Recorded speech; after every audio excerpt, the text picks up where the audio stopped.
Hello friends, welcome back to my YouTube channel. I'm Dr. Urvi Sharma and in today's video I'm going to talk about how can you clear your FMC examination in just one attempt. So the first thing is stop giving stress on the thing that the exam will be happen in June or no, because the exam is going to happen no matter in July or in the late of the June or in the August, because you just have this attempt to clear the examination. What I did during my preparation I want to tell in this video. So शुरू करते हैं। सबसे पहली बात तो मैंने अपने दिमाग में बिठा लिया था कि ये मेरा पहला और आखिरी अटैम्प्ट है और मुझे इसमें कुछ भी करके क्लियर करना है, चाहे मेरे को अपनी जी तोड़ मेहनत ही क्यों ना करनी पड़े, लेकिन मैं अपना बेस्ट दूंगी। सेकेंड थिंग कि मैं पढ़ते टाइम जब भी ये सोचने बैठ जाती थी कि यार मैं इनफ नहीं पढ़ रही हूँ, क्या पता मेरा होगा नहीं होगा, या फिर मैं क्या करूँगी, दोबारा देना पड़ेगा या जो भी है, तो ऐसे ख्याल मेरे दिमाग में 10% टाइम के लिए आते थे, लेकिन मैं उसको कोप अप कर लेती थी कि नहीं, ये सब सोचने से मेरा अभी का टाइम बर्बाद हो रहा है, इंस्टेड कि मैं फ्यूचर में क्या होगा उसको सोचूं। तो बेटर है कि मैं अभी जो हो रहा है उस पर ध्यान दूँ, ना कि बाद में मैं क्या होगा कैसे करूँगी, क्योंकि फ्यूचर तो ऐसे मेरे हाथ में नहीं था।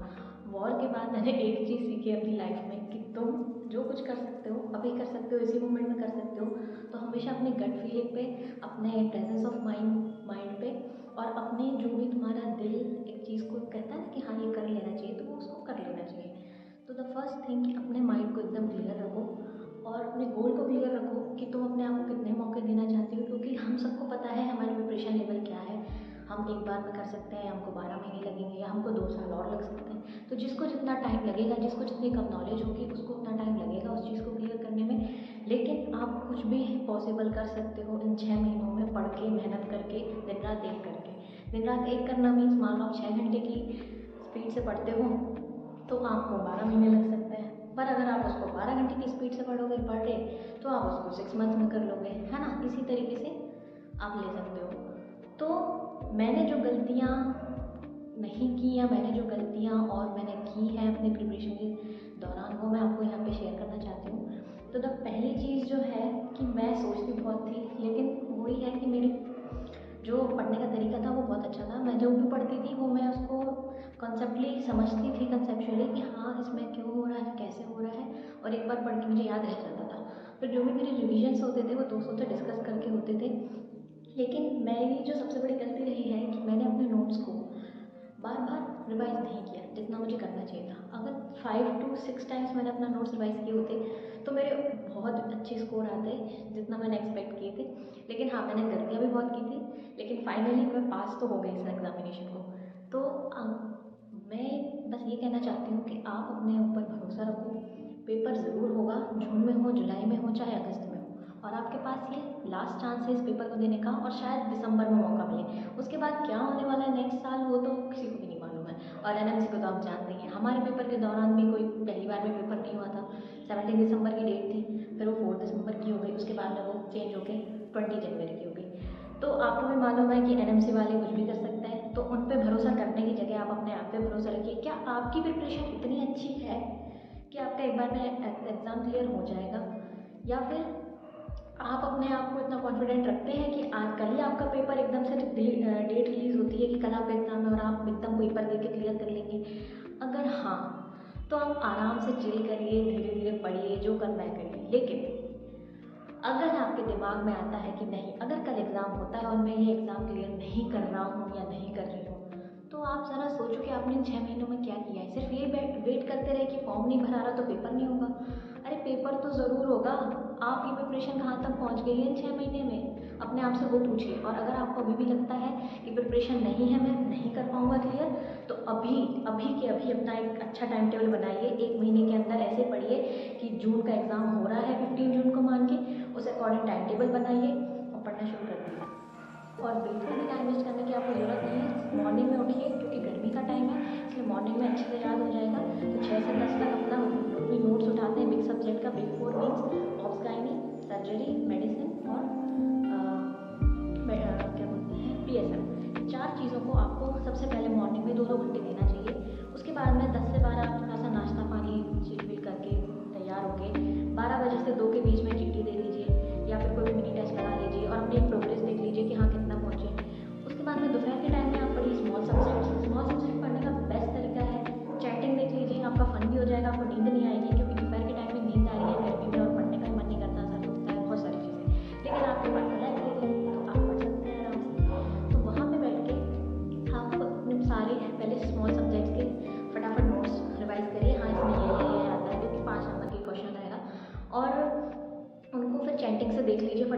लास्ट के 10 साल की PYQs को सॉल्व करिए एक एक करके, ठीक है। फिर एक दिन ऐसा आ जाना चाहिए जब आपके सारे 10 ईयर के PYQs को आप सिर्फ 1 घंटे में सॉल्व कर लें, सारे सब्जेक्ट्स के या फिर किसी एक सब्जेक्ट के, 2 सब्जेक्ट के, क्योंकि स्मॉल सब्जेक्ट में क्वेश्चन ही कितने आने वाले हैं, ठीक है। उसके बाद में इवनिंग के टाइम में आपको फिर से अपने अल्टरनेट सब्जेक्ट करके बिग 4 सब्जेक्ट्स को रिवाइज करना चाहिए। उसमें साथ में ENT, ऑप्था, पैथो, माइक्रो, इन सारे सब्जेक्ट्स को आपको टाइम देना चाहिए शाम के टाइम। उसके बाद में फिर से एक और मिनी टेस्ट या कोई भी क्वेश्चन करते रहिए। क्वेश्चन करना क्यों ज़रूरी है, क्योंकि सब टाइम आप नोट्स नहीं पढ़ सकते, और सिर्फ नोट्स पढ़ने से आप पास तो हो सकते हो, बट आपकी प्रोबेबिलिटी सिर्फ 10% ही रह सकती है। क्योंकि मेरे कुछ दोस्त हैं जिनने बिना बिल्कुल GT और MCQs के पास किया है, लेकिन वो मुझे लगता है उन्होंने नोट्स इतने अच्छे से पढ़े थे कि वो पास हो गए। लेकिन मेरे केस में ऐसा नहीं था, मैंने बहुत सारे क्वेश्चन सॉल्व किए थे, और क्वेश्चन सॉल्व करते रहने से मेरा दिमाग ओपन रहा, प्लस मेरी स्पीड बढ़ गई क्वेश्चन पढ़ने की। मैं सिर्फ 24 सेकंड में क्वेश्चन पढ़ के अपना एक दिमाग लगा लेती थी कि ये मुझे बन रहा है या नहीं बन रहा है। एटलीस्ट मुझे क्लैरिटी मिल जाती थी कि ये क्वेश्चन मैं सही लगाने वाली हूँ या गलत लगाने वाली हूँ। तो सबका अपना अपना एक लेवल होता है, तो आप अपना लेवल चेक करिए। अगर आप बहुत ही स्लो है क्वेश्चन पढ़ने में, आपका दिमाग, आपकी थ्योरी बहुत अच्छी है, लेकिन आप क्वेश्चन स्लो पढ़ते हैं, आप सॉल्व करने में टाइम लगाते हैं, तो भी आप एग्जाम क्लियर नहीं कर पाएंगे। और अगर आपकी थ्योरी खराब है, क्वेश्चन जल्दी पढ़ लेते हैं, फिर भी आंसर नहीं लगा पाते, तो भी आप एग्जाम क्लियर नहीं कर पाएंगे।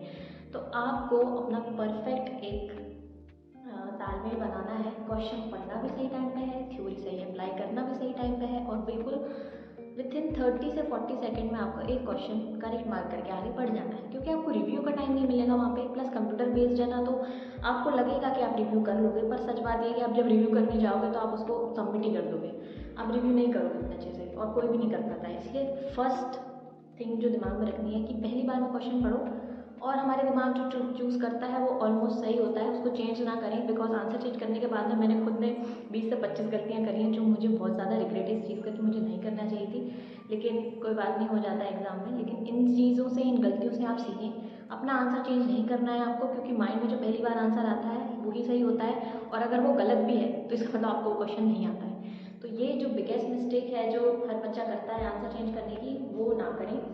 और एग्ज़ाम के लिए बेस्ट है PYQs फिंगर टिप्स पे होनी चाहिए। लास्ट 10 ईयर्स के जो उनका एग्जामिनेशन टफ जाता है थोड़ा सा, तो आप मान के चलें कि सिर्फ 10 to 20% बच्चे ही पास होंगे। मैं इसलिए नहीं कह रही कि मैं नेगेटिव हूँ, पर मैं आपको बस रियलिटी बताना चाहती हूँ कि अगर आप मान लीजिए कि 10% बच्चे पास होने वाले हैं, तो उनमें आपको अपना प्लेस, अपनी जगह बनानी है, आपको पास होना है। तो उसके लिए आपको 3 टाइम्स ज़्यादा मेहनत करनी होगी दिसंबर वालों से, क्योंकि उनको बहुत टाइम मिल जाता पढ़ने का, ठीक है।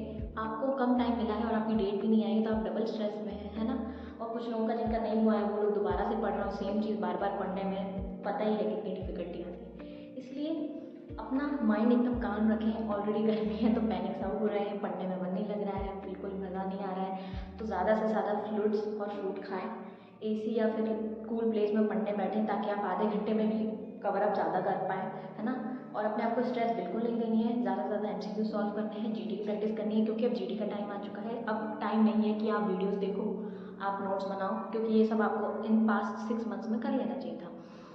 अब आपके पास जो मेन टाइम है वो है आपका अपनी स्पीड बढ़ाने का, आपके PYQs चेक करने का, आपको कितने आते हैं कितने नहीं। बेस्ट रहेगा आपको अपनी प्रिपरेशन चेक करनी है, पेपर उठाइए, सॉल्व करिए और देखिए कितने सही निकल रहे हैं। अगर आपके 70% मार्क्स आ रहे हैं, इसका मतलब आपकी प्रिपरेशन इतनी तो है कि आप पास हो जाएंगे। और हाँ, आपको पूरा पढ़ने की ज़रूरत नहीं है। जैसे कि हमारे ENT वाले सर बोलते हैं, राजीव देवन सर, कि मुझे सब कुछ नहीं आता है, पर मुझे इतना आता है कि मैं एग्ज़ाम को क्लियर कर सकूँ। और हमें सिर्फ एग्ज़ाम को क्लियर करना है, आगे भी बहुत कुछ है सीखने को। नीट PG है, बाद में स्पेशलाइजेशन है, उस टाइम हम सीख ही जाएंगे। तो अभी जो मेन चीज़ है, आपको सिर्फ स्क्रीनिंग टेस्ट को निकालना है, आपको 150 लेके आने हैं। तो आप कितनी भी गलतियाँ करें, उसके बाद भी आपके 150 आ जाए, इतने कॉन्फिडेंस से और इतने क्वेश्चन आपको एग्जाम में सही मार्क करके आने हैं। सेकेंड थिंग जो मैं आपको बताना चाहती हूँ कि पिछले एग्जाम में मेडिसिन के क्वेश्चन बहुत ही कम आए थे, मतलब आए थे लेकिन इतने नहीं आए थे जितना एक्सपेक्ट किया था। तो इस बार ECG पे और ABQ पे, ABG पे बहुत सारे क्वेश्चन आने के चांसेस हैं, मतलब 2 तो आ ही जाएंगे उन पे, ECGs पे एंड ऑल। तो आप मेडिसिन पे ज़्यादा ध्यान देते ना, आपको देना चाहिए था।